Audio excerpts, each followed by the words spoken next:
الحمد لله الذي هدانا لهذا وما كنا لنهتدي لولا أن هدانا الله أشهد أن لا إله إلا الله أشهد أن محمدا عبده ورسوله صلى الله عليه wasallam.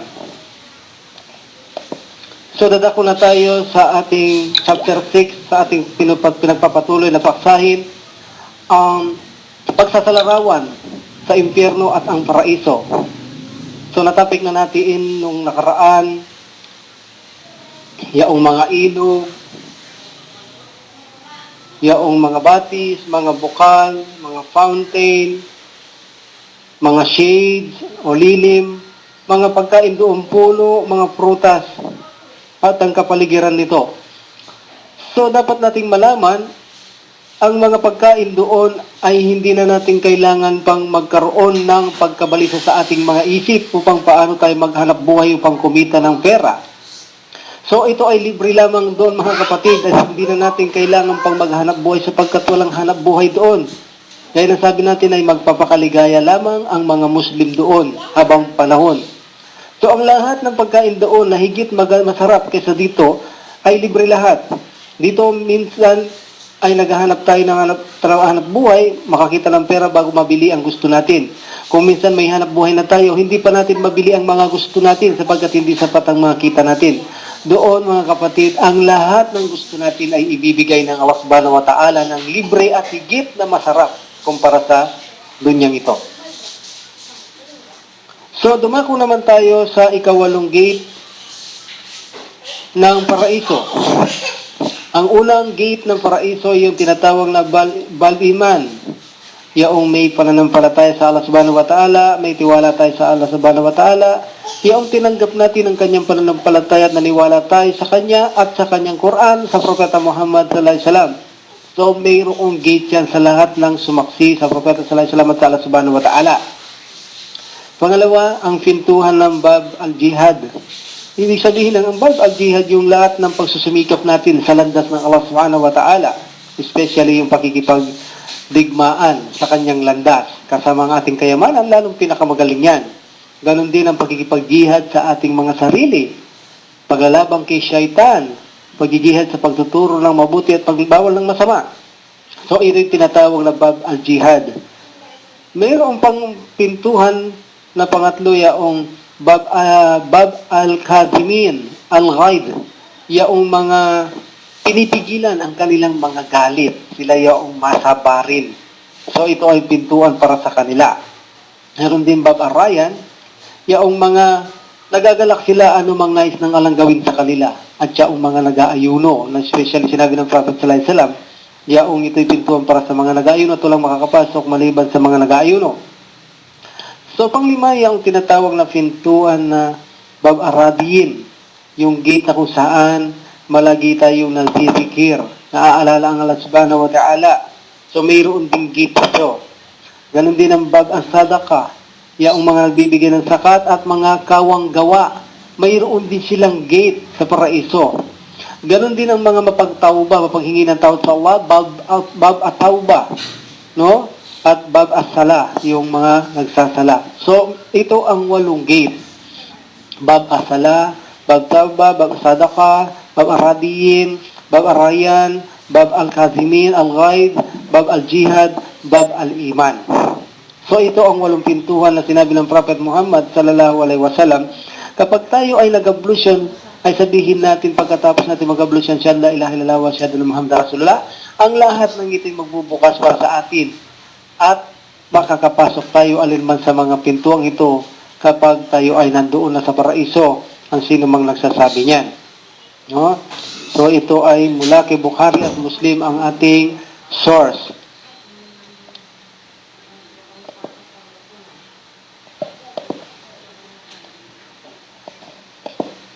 So dumako naman tayo hinggil sa pagkain at inumin doon sa paraiso. No? Okay? Dadako tayo sa inumin at maaari nating makain doon sa paraiso. Sa chapter 43, verse 72 hanggang 73 ay ganito ang sabi ng Allah subhanahu wa ta'ala. وَتِلْكَ الْجَنَّةُ الَّتِي أُورِثْتُمُوهَا بِمَا كُنْتُمْ تَعْمَلُونَ Lakum fiha fakihatun kathiratun minha ta'kulun. At ito ang paraiso na itinakda sa inyo ng inyong manahil. Dahilan sa inyong gawa na ginawa ninyo sa buhay sa mundong ito. Narito sa inyo ang masasaganang bungang kahoy na inyong kakainin sa inyong maibigan. So dito ay may mga bungang kahoy tayong mga kakainin na lahat ng ating maiibigan, magugustuhan, na naisin sa ating sarili nang walang limitasyon hanggat gusto natin. Sa chapter 52, verse 22 hanggang 23, ito naman ang sabi ng Allah subhanahu wa ta'ala. Wa amdadanahum bifakihatin wa lahmin mimma yastahun. Yatanaza'una fiha kasalalagum fiha wala ta'khim.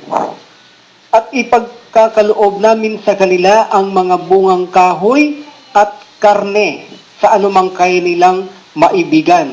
Dito sila'y magpapalitan sa bawat isa ng kopita na walang bahid at malinis sa kasalanan. Sapagkat pinahintulutan na rito ang pag-inom ng alak. Malinis na sila sa kasalanan. So, mayroon ding karne, sabi ng Allah subhanahu wa ta'ala, sa anumang ating maibigan. Anuman ating maibigan. Tulad ng mga ipinagbawal ng Allah subhanahu wa ta'ala sa atin dito. Kung mayroon doon, anuman ang ating maibigan, ngulit ang mga ahayop doon, pakaalalahanin na, sabi ng Prophet sallallahu alaihi wasallam, ay higit na magaganda kaysa rito at nagpadaragdag pa ng kagandahan, kagwapuhan, kalakasan sa ating pangangatawan. Ganun ang mga ibon doon o mga hayop doon na sinabi ng Prophet sallallahu alaihi wasallam nung banggitin niyang ibigay sa kanya ang ilog ng Al-Kautsar. Doon niya sinabi ang hadis na yan. Ganun din ay mababasa natin sa chapter 77, verse 41 hanggang 44 ang sabi ng Allah subhanahu wa ta'ala, Innal muttaqina fi dalali wa uyun wa fawakiha mimma yastahun kulu wasrabu hanim bima kuntum ta'malun inna kadhalika najzil muhsinin. Sabi ng Allah subhanahu wa ta'ala, at katotohanan sa mga matutuwid na mananampalataya kay Allah, sila'y mananahanan sa gitna ng mga lilim at mga bukal at ang mga bungang kahoy sa anumang kanilang maibigan. Magsikain at tuminom kayo sa inyong kasiyahan, sa inyong pinagsumikapan. Katotohanan, ganito namin kayo ginantihan ng ang mga muksinin. At sa paraiso ay naroon din ang mga pagkain ng iba't ibang uri ng puruta. Tulad ng nabanggit natin nakaraan, mayroon doon mga saging, mayroon doon mga granade, at iba-iba pang prutas sinabi ng Allah subhanahu wa ta'ala, anuman mayroon dito ay mayroon doon at higit ang linamnam at sarap ng lasa doon. So dumako naman tayo sa gamitan ng inumin at mga plato sa paradise. Yung mga vessel and plate sa paradise. No? So nabanggit sa chapter 56, verse 17 hanggang 19, sabi na Allah subhanahu wa ta'ala, sabi ng Allah subhanahu wa ta'ala, sa kanila ay lumilibot ang mga nagsisilbing kabataan na walang kamatayan, na may mga tangang kapkupita, mga pitsyel, at isang baso na dumadaloy na alak mula sa batis na sagiinom sila dito. Sila hindi nakakaramdam ng pananakit ng ulo at gayon ng pagkalasing. So mayroong mga kupita rito at mga pitsyel na kung saan ang mga ito ay yari sa mga kristal. Ito yari sa mga kristal. Ang mga kupitang at mga pitsyel ay yari sa mga kristal. At mayroon din yari sa mga pilak. So sabi ng Allah subhanahu wa ta'ala sa chapter 76, verse 15 hanggang 16, وَيُطَافُ عَلَيْهِمْ بِآنِيَةٍ مِنْ فِضَّةٍ وَأَكْوَابٍ كَانَتْ قَوَارِيرَ مِنْ فِضَّةٍ قَدَّرُهَا تَقْدِيرًا. At sa kanila ay palibot na idudulot ang mabilog na banga na yari sa pilak. So ang mga banga ay yari sa pilak at ang mga kupitang kristal. So ang mga kupita ay kristal na kumikislap na gawa sa pilak din. No? Kanilang itatakda rito ang sukat ay sa kanilang maibigan. So ang mga kupita rito ay mga kristal at mayroong mga banga na yari sa mga pilak. So ito ang mga gamit ng mga kamusliman doon. So nabanggit ni ng Prophet Muhammad sallallahu alaihi wasallam, ang mga bricks ng mga palasyo doon ay mga silver at mga ginto. Alhamdulillah, Allahu Akbar. So ganito ang mga bricks o mga pader ng mga palasyo doon at sila ay kumikinang, no? Dahil sila ay pilak, sila ay mga silver, mga ginto, ay kumikinang ang mga palasyo roon. So saan tayo makakakita rito na ang buong palasyo natin ay silver at ginto? Maliban lamang sa paraiso, di ba? Sa mga plato naman natin at mga kubyertos, ito ay yari sa mga ginto. So, magtatagpo natin ito sa chapter 43, verse 71. Sabi ng Allah subhanahu wa ta'ala, sa buong paligid nila ay idudulot ang mga kubyertos at mga kufita. Kufita, meron ding kufita na yari sa ginto.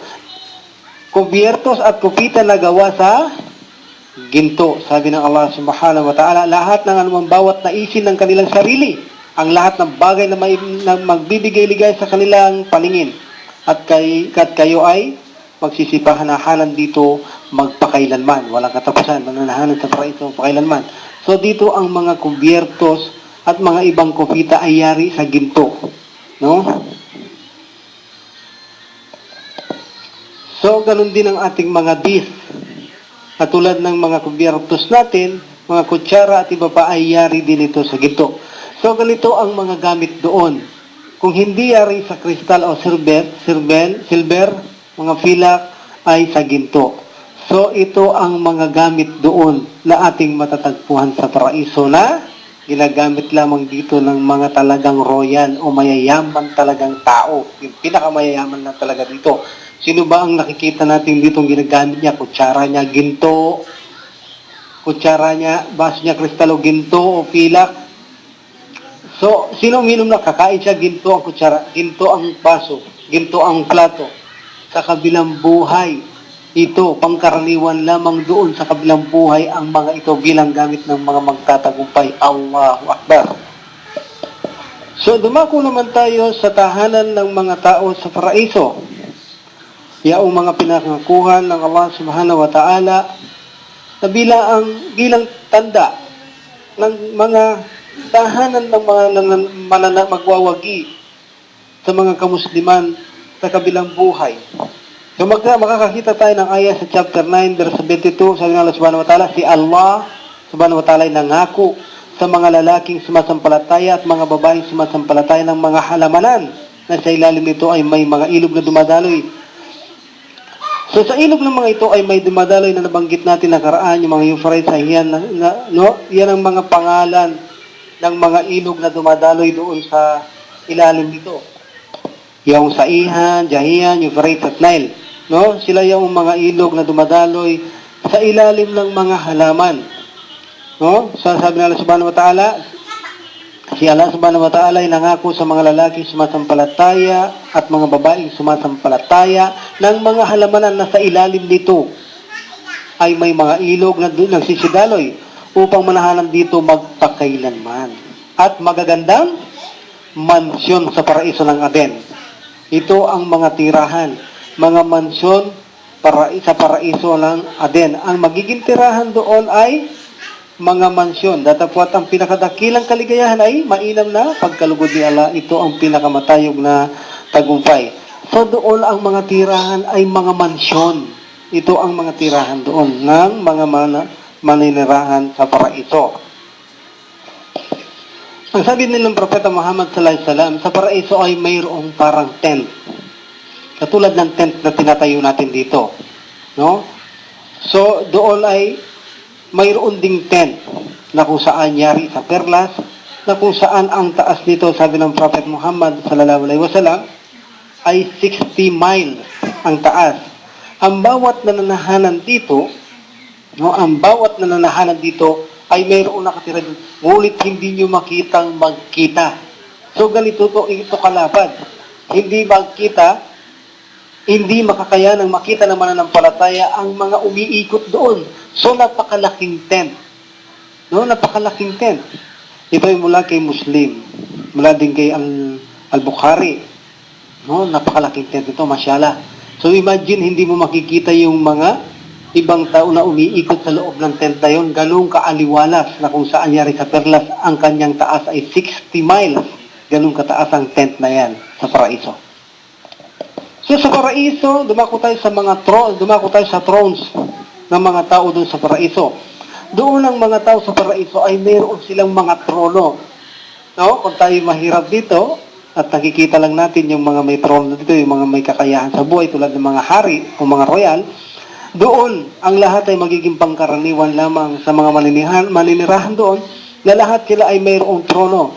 Na sinabi na Allah subhanahu wa ta'ala sa chapter 88, verse 13, Fiha sururum marfu'a, narito ay may luklukan ng karangalan na nakataas. So ito ay trono. Doon, mga luklukan na nakataas bilang mga trono ng mga mananahanan sa paraiso. So ganun din sa chapter 83, verse 22 hanggang 24, sabi ng Allah subhanahu wa ta'ala, Innal abrara la fi na'im ala al-ara'ik yanzurun, ta'arifu fi wujuhihim nadraran na'im. Katotohanan ng mga matutuwid na mananampalataya ay mapapasakaligayahan sa mga napapalamutihang luklukan. Sila ay nakamalas sa mga gantimpala na pinagkaloob nila sa kanila at mababa na ang sa kanilang mukha ang kislap ng kaligayahan. So, mayroon tayong mga trono doon sa paraiso. Alhamdulillah, bilang tayo ng Allah subhanahu wa ta'ala sa mananahanan sa paraiso. So, may mga trono. Sa mga upo natin doon ay mga trono. Ang pagtanggap sa mga mananahanan sa paraiso, ganito ang uri ng pagtanggap sa mga mananahanan sa paraiso. Sa chapter 39, verse 72, ganito ang liwat sa ating Tagalog o salita. Sa kanila ay ipagbabadya. Magsipasok kayo sa tarangkahan ng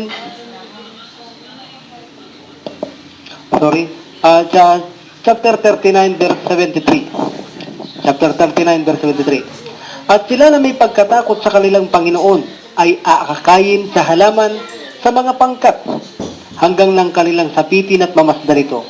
Ang kanyang mga tarangkahan o mga pintuhan ay ibubugas bago ang kanilang pagpasok sa pagtanggap sa kanila. At ang tagapagbantay nito ay mangungusap, Salamu alaikum. Ang kapayapaan ay sumayo. Kayo ay naging dalisay na, kaya't pasukin ninyo ito upang kayo'y manahanan dito lang walang hanggan. So ganito ang pag-welcome ng mga malaika sa mga mananahanan doon. Sila i-greet ng mga malaika at mananahanan tayo doon. Pero sabi nila, kayo ay naging dalisay na, kaya't pasukin ninyo ito upang kayo manahanan. Unang pagpapadalisay natin ay yaong lahat ng mga magwawagi bago pumasok sa paraiso. Bago tayo pumasok sa paraiso ay mayroong sirat na kung saan na mayroong parang arko bago pumasok sa pintuan ng paraiso na kung saan doon lang sino mang nangapi sa bawat isa ay magbabayaran. So pag nagbayaran na tayong lahat, ang lahat ay magiging dalisay na mula sa pagkakasala. Nabayaran na lahat natin ang ginawa nating pangapi sapagkat hindi patatawarin ng Allah hanggang hindi natin nahingi ang tawad ng taong naapi natin dito. Kung namatay tayo at nandoon tayo, hindi natin nahingi ang kanyang kapatawaran, tayo magbabayad ng mga mabubuting gawa natin. Iyon ang paglilinis natin. Lilinisin lahat natin, magbabayaran tayo sa lahat ng mga ginawa natin pangapi sa bawat isa. So ang pangaliwang paglilinis natin, sabi ng Prophet Muhammad sallallahu alaihi wasallam, bago tayo pumasok sa paraiso, sa pintuan nito, ay mayroong dalawang ilog. Ang isang ilog dito ay ilulublob ang isang Muslim kung saan ang kanyang kagandahan at kagwapuan sa mundong ito ay gagawin ng iba doon. Siya ay higit na magiging maganda at gwapo doon. At sa pangalawang ilog ay ilulublob muli doon ang isang Muslim upang linisin na ang kanyang puso. So, pangalawa ito sa paglilinis.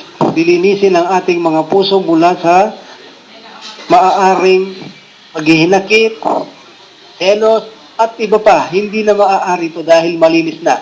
So, sa ganito ay we-welcome tayo ng mga malaika na Assalamualaikum, kayo naging dalisay na, kaya pasukin na ninyo ito pa kayong manahanan. So, ibig sabihin, ganito tayo i-welcome ng mga malaika doon. Dahil dalisay na tayo, ibig sabihin ng paraiso sa mga dalisay laman. Dadalisayin tayo doon, at pagkatapos papasok na tayo, i-welcome tayo ng mga malaikang gatekeeper doon. So, ganito rin ay mababasa natin sa chapter 13, verse 23-24. Walang hanggang halaman sa paraiso na kanilang papasukin. At gayon din naman sila na nagsagawa ng matuwid mula sa lipo ng kanilang mga ama, kanilang mga asawang babae at kanilang mga anak. At ang mga anghel ay papapasok sa kanila sa bawat tarangkahan na nagsasabi, Assalamualaikum. So, bawat isa ay mayroong malaika, 87. Mayroong silang babantay. Kung sino man pumapasok dito ay ginigreet sila ng Assalamualaikum ng mga malaika. Sapagkat kayo ay nagsipagsaga sa pagbabata, pagtitimpi sa mundong ito. Tunay nga napakainam ang huling tahanan. So, dahil sa pagtitimpi natin sa mundong ito, nagpakulong tayo, iniwan natin ang lahat ng bawal, ginawa natin ang gusto ng Allah Subhanahu wa Ta'ala, nagpunyagi tayo sa landas ng Allah Subhanahu wa Ta'ala. Ito ang kapalit itong napakainam na tahanan sa kabilang buhay na kung saan hindi na tayo makakaranas kailanman ng bigati, lungkot, dalamhati, mga problema, kundi buhay, ligaya habang panahon. Dumako naman tayo sa mga taong nananahanan hinggil sa paraiso. Kilalanin natin ang kanilang pagkatao. Kilalanin natin kanila ang mga kahilang na ang kanyang mga anyo.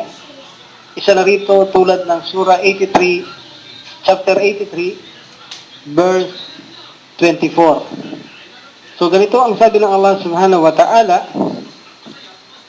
Ta'rifu fi wujuhihim nadratan na'im. Mababanaag mo sa kanilang mukha ang kislap ng kaligayahan. Nagniningning sa liwanag ang mga nananahanan doon. Mababanaag mo ang kanilang kasiyahan doon sa panananahanan nila doon. So makikita mo palagi silang maligaya, nakikita mo palaging bright ang kanilang face dahil hindi sila nagkakaroon ng mga anumang dalamhati, kalungkutan at mga problema o mga sakit sa kanilang mga katawan. Ito'y nananatiling maaliwalas ang kanilang mga mukha, maliliwanag ang kanilang mga mukha. Isang katangian ng mga taong nananahanan sa paraiso.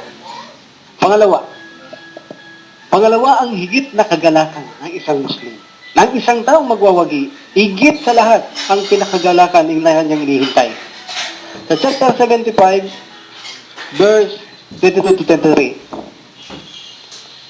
Wujuhi yawmaydin nadira ila rabbiha nadira. Sabi ng Allah Subhanahu wa Ta'ala, Wujuhi yawmaydin nadira ila rabbiha nadira. Sa araw na ito, ang ibang mukha ay nagniningning sa kislap at kagandahan. Nagniningning, gaya na sabi natin kanina, ang liwanag kasi ng paraiso ay mula sa kinang o ningning o liwanag ng mga nananahanan doon sa mga kagamitan at kanilang mga palasyo. So, lumiliwanag ang paraiso dahil sa mga ito, sa ningning ng mga nananirahan at pinatirahan nila doon. So, nakikita mo ang kagandahan sa kanilang mukha, kanilang mga figura, ang kanilang kislap, at na nagmamalas sa kanilang Panginoon. Ibig sabihin, na nakatingin sa kanilang Rab. Ang mga panalo sa mga paraiso, mga taong nananirahan doon ay nakikita nila ang Allah Subhanahu wa Ta'ala. Allahu Akbar. Ang pinakasukdulang, pinakamasarap na biyaya at reward ng Allah Subhanahu wa Ta'ala ay makita siya ng kanyang mga alipin. Hindi tulad ng impyerno ay magbibigay tayo ng tabing upang hindi makita ang naglikha sa kanila. Allahu Akbar. Isinalaysay naman ni Abu Hurairah na sinabi ng Propeta Muhammad sallallahu alaihi wasallam, ang Allah ay dakila ang maluwalhati. Tinikha niya si Adam, mayroong taas ng 60 cubic. No, ito ang pagkalikha niya kay Adam alayhi salam. So, ang lahat ng papasok sa paraiso, sabi ng Propeta Muhammad sallallahu alaihi wasallam, ay magiging kasing taas ni Adam alayhi salam, 60 cubic. Okay? Nagiging kasing taas niya.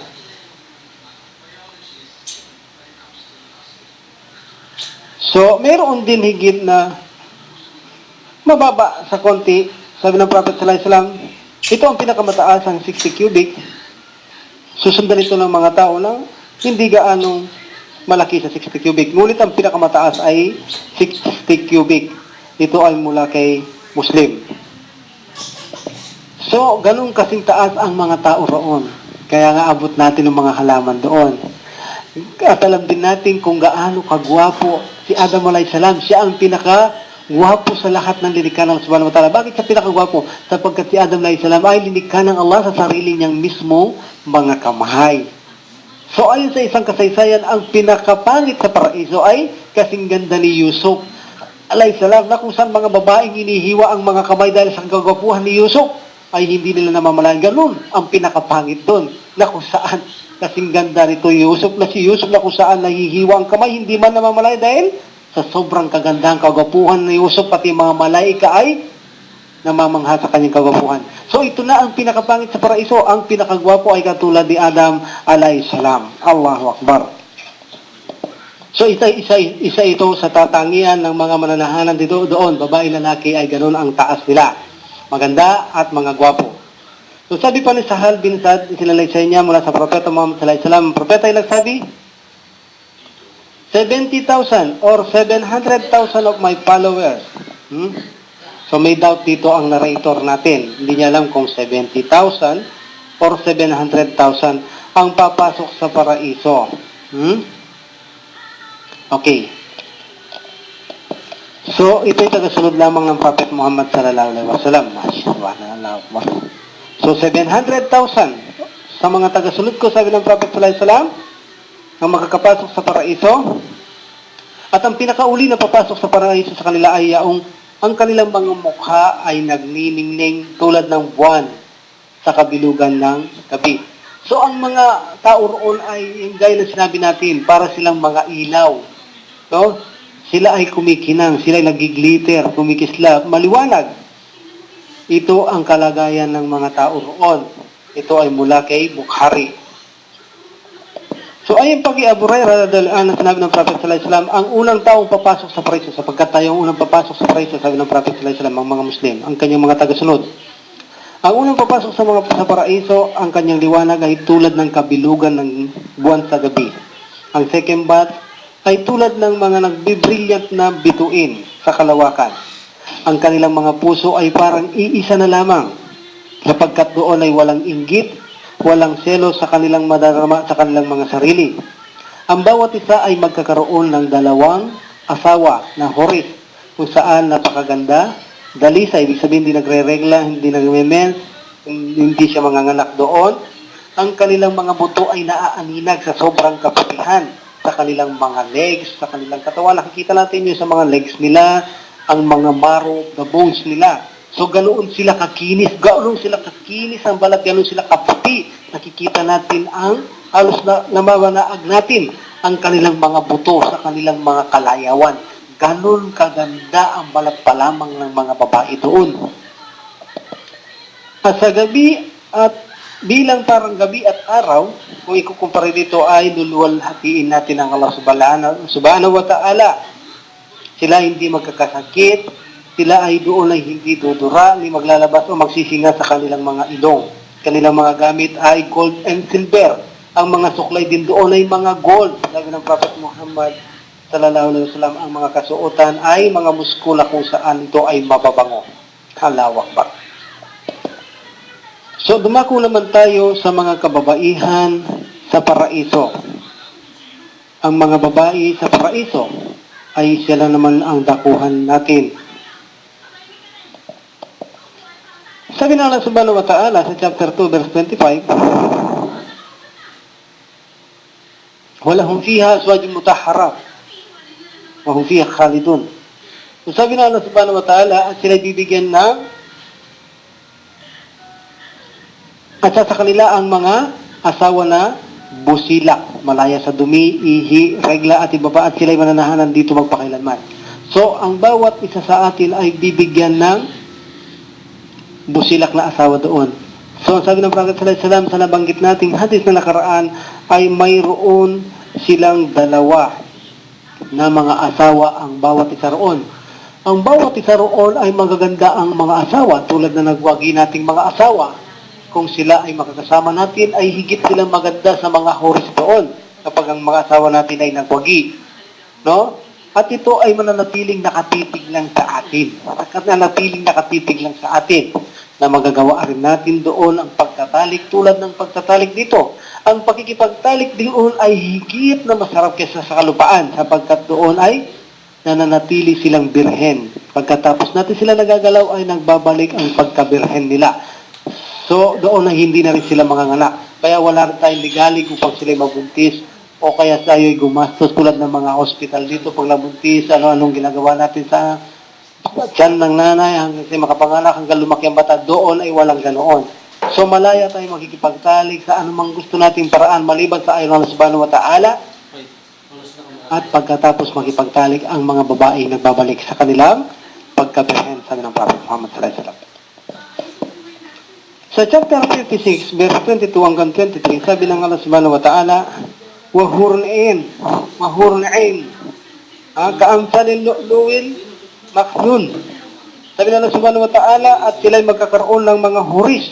Isa'y kasamang mga babae na may mga ganda at maliningning na mga mata bilang kanilang mga asawa. Maliningning ang mga mata. Magaganda talaga ang mata.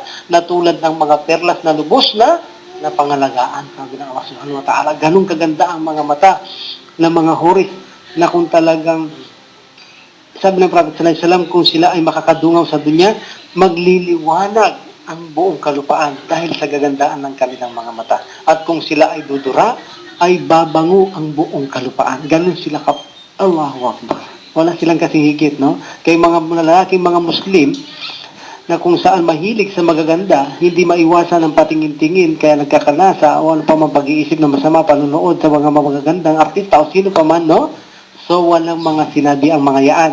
Kaya tigilan na natin yan. Ito ang mga tunay na babae at mga asawa natin nandun sa kabilang buhay na walang higit sa kagandahan na linikha ng Allah Subhanahu wa Ta'ala na hindi ipinanganak mula sa lipi ni Adam alayhis salam. So, ito ang atin. Kung mahilig tayo sa asawa, lahat ng lalaki mahilig sa magaganda, okay, ito ang pagkakataon. Galingan natin upang makamit natin ang mga asawang ito na habang buhay na makakamit natin mga asawa ito. Hindi tatanda, mananatiling bata, mananatiling maganda at dadagdag pa ang kagandahan at mga kabaguhan ng mga ito at ito ay habang buhay hindi tayo maghihiwalay at hindi mamamatay. Di ba? Allahu Akbar. So, ang mga babae roon sa paraiso ay magkakahilin tulad ang kanilang mga edad. No? Ganun din sa mga kalalakihan, tayong lahat ay magiging 33. Sabi ng Prophet sallallahu alaihi wasallam, mananana sa dunya, sa paraiso ay ang lahat ng edad ay 33. Magiging pareho bata, matanda na nakapasok doon ay gagawin lahat ito ng 33. No? Sabi ng Prophet sallallahu alaihi wasallam sa matanda, nagtanong siya, sabi niya, kung paano siya makakapasok sa paraiso. Sabi ng matanda, Prophet sallallahu alaihi wasallam, sabi ng Prophet sallallahu alaihi wasallam, walang matanda makakapasok sa paraiso. So ang matanda ay naiyak at tumalis. At siya tinanong ng mga kasama ng Prophet sallallahu alaihi wasallam na ang matanda ay umiyak, sabihin ibalik siya at ibinalik ang matanda. At siya nagsabi, kaya ko sinabi yun dahil walang matandang papasok doon dahil ang lahat ay magiging 33, magiging bata, binata, dalaga, ang dating. Alhamdulillah. So sa chapter 38, verse 52, sabi ng Allah Subhanahu wa Ta'ala, وَعِنْدَهُمْ كَثِرَةُ التَّرْفِ أَتْرَابًا. Dito, sabi ng Allah Subhanahu wa Ta'ala, at dito ay mayroon silang mga asawang busilak at mahinhin na magkakatulad ang kanilang mga gulang. Sabi ng Allah Subhanahu wa Ta'ala, magkakatulad ang kanilang mga gulang. So sa mga ito, ay wala pang nakasaling, maging tao man, o mga jinn, sila'y nananatiling mga birhen.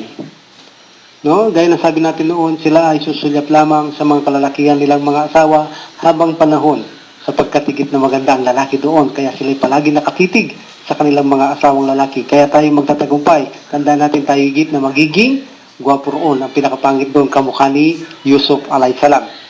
So sabi na Allah Subhanahu wa Ta'ala sa chapter 55 verse 56, at sa kanila ang mga dalaga na nagtutuon lamang ng pagsulyap sa kanilang asawa. So nagtutuon lang ng sulyap sa kanilang mga asawa.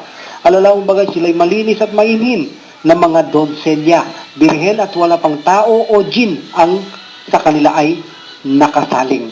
Allahu Akbar. Gaya na sabi natin kanina, kapag ito ay nagalaw ay nananatiling magbabalik sa pagkabirhen ang mga ito. Hindi tulad sa dunya, pag nabirhen, hindi na birhen. Hindi na magbabalik sa pagkabirhen kahit ano pang gawin. Doon ay magiging birhen ulit. At sila ay magaganda. Sa chapter 55 verse 70, sabi ng Allah Subhanahu wa Ta'ala, fihinna kayratul hisan, at sa kanila ang mga asawa na mainam at maganda. Sabi ng Allah Subhanahu wa Ta'ala, magaganda. Ang sabi ng Allah subhanahu wa ta'ala sa chapter 56, verse 35 to verse 35 to 37. Katotohanan lilikha namin ang kanilang mga kasamahan, mga dalaga sa natatanging paglikha. At aming ginawa sila ng mga birhen na nagmamahal lamang sa kanilang asawa at pantay-pantay sila sa gulang. Tayo lamang ang kanilang mamahalin. Kung sinong mga asawa, yun lang ang mga mamahalin. Alalahanin natin mga kapatid, kung sa nanampalataya, ang mga kababaihan doon ay makikinis ang balat, mapuputi, kaya nating maaninag ang mga buto ng kanilang mga binti, no? At kung ito'y dudungaw sa kamunduan ay magliliwanag, ito ay babango, at ang kanilang mga belo sa kanilang mga mukha ay higit na mainam sa mundong ito at linalaman, sabi ng Prophet sallallahu alaihi wasallam mula kay Bukhari. So inshallah, sa susunod ay pagpapatuloy natin ang chapter 7 sa ikatlong bahagi ng pagbibigay natin o paglalarawan natin sa paraiso.